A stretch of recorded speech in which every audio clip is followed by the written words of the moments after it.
Welcome to Softech computer institute. जैसा कि आप देख सकते हैं, DC first semester DC package subject में हमने how to sort data in MS Excel 2013 के बारे में स्टडी कर लिया था। अगर आपने अभी तक पिछली वीडियोस नहीं देखी है तो आप हमारे YouTube channel Softech computer institute में जाके देख सकते हैं।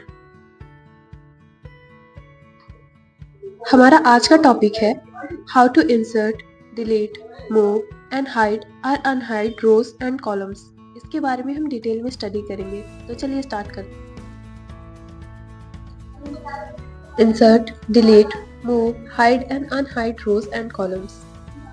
कुछ समय के लिए आप वर्कबुक के साथ काम करने के बाद आपको नए कॉलम या रो इंसर्ट करने की, कुछ रोज या कॉलम को हटाने की, उन्हें वर्कशीट में किसी दूसरे स्थान पर ले जाने की या उन्हें छुपाने की आवश्यकता महसूस हो सकती है। अब नेक्स्ट हम पढ़ेंगे हाउ टू इंसर्ट रोज।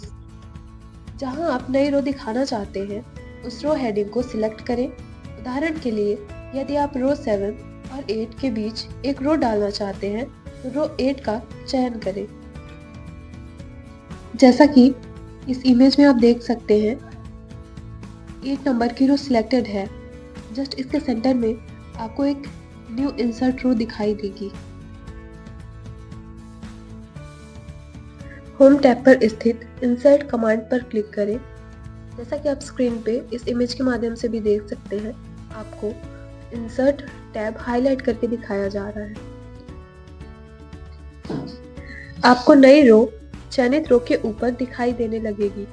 जैसा कि इस इमेज में आप देख सकते हैं, आपको एक न्यू ऐड रो दिखाई दे रही होगी। नोट: नई रो, कॉलम या सेल्स को इंसर्ट करते समय आप इंसर्ट सेल के बगल में स्थित इंसर्ट ऑप्शन पर क्लिक करें। यह बटन आपको यह चुनने की अनुमति देता है कि एक्सेल इन सेल्स को कैसे फॉर्मेट करता है। अधिक विकल्पों तक पहुंचने के लिए अपने माउस को इंसर्ट ऑप्शन पर क्लिक करें और ड्रॉप डाउन एरो पर क्लिक करें।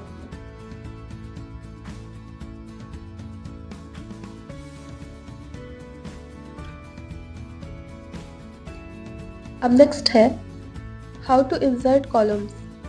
जहां आप नया कॉलम दिखाना चाहते हैं, उसके राइट साइड स्थित कॉलम हेडिंग का चयन करें। एग्जाम्पल के लिए, यदि आप कॉलम डी और ई के बीच एक कॉलम ऐड करना चाहते हैं, तो कॉलम ई का चयन करें। होम टैब पर स्थित इंसर्ट कमांड पर क्लिक करें। जैसा कि आप इमेज में देख सकते हैं, आपको इंसर्ट ऑप्शन हाईलाइट करके दिखाया जा रहा है। इसके थ्रू आप समझ सकते हैं। अब नेक्स्ट है हाउ टू डिलीट रोज। जिस रो की आपको आवश्यकता नहीं है, उस रो को हटाना आसान है। उस रो का चयन करें जिसे आप हटाना चाहते हैं। हमारे एग्जाम्पल में हम रो 6, 8 का चयन करेंगे। जैसा कि इस इमेज में आप देख सकते हैं, आपको कॉलम 6 से 8 तक सिलेक्टेड दिख रहा होगा। अब सिंपली होम टैब पर स्थित डिलीट कमांड पर क्लिक करें। जैसा कि इस इमेज में आप देख सकते हैं, आपको डिलीट कमांड हाईलाइट करके दिखाया जा रहा है। इससे आप समझ सकते हैं। सिलेक्टेड रो हटा दी जाएगी और नीचे रो बदल दी जाएगी। हमारे एग्जाम्पल में रो 9 to 11, रो 6 to 8 रोज हैं।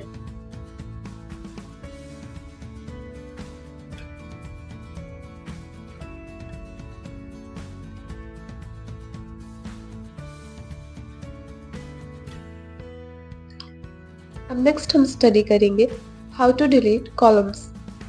उन कॉलम का चयन करें जिसे आप हटाना चाहते हैं। हमारे एग्जाम्पल में हम कॉलम ई का चयन करेंगे।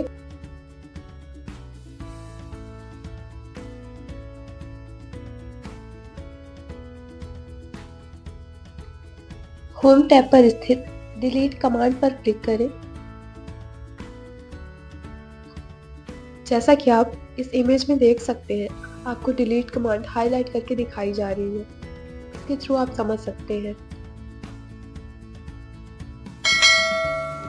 चयनित कॉलम हटा दिए जाएंगे और दाएं कॉलम बाएं स्थानांतरित हो जाएंगे।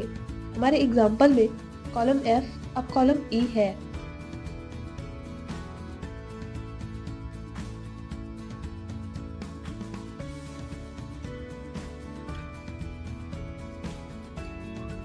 नोट: रो या कॉलम को हटाने और इसके कंटेंट को साफ करने के बीच अंतर को समझना महत्वपूर्ण है।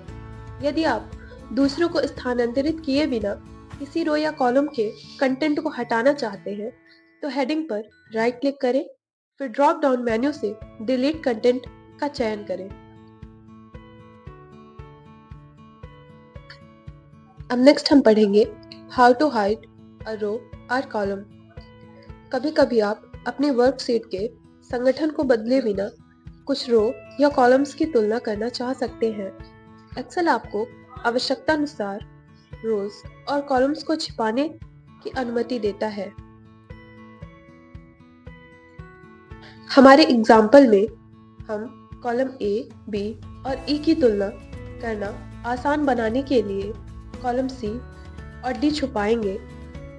उस कॉलम का चयन करें जिसे आप छुपाना चाहते हैं, माउस पर राइट क्लिक करें, फिर फॉर्मेटिंग मेन्यू में हाइड ऑप्शन चुनें।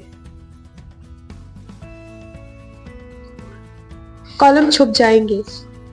हरी कॉलम लाइन छुपा कॉलम का स्थान इंगित करती है। अब नेक्स्ट एंड लास्ट हम पढ़ेंगे how to unhide row and columns. Column या रो को अनहाइड करने के लिए हाइड रो, कॉलम के बाएं और दाएं कॉलम और रो का चयन करें। दूसरे शब्दों में छिपे कॉलम के दोनों किनारों पर हमारे एग्जाम्पल में हम कॉलम B और E का चयन करेंगे। माउस पर राइट क्लिक करें, फिर फॉर्मेटिंग मेन्यू से अनहाइड का चयन करें। छुपे हुए कॉलम या रो फिर से दिखाई देंगे।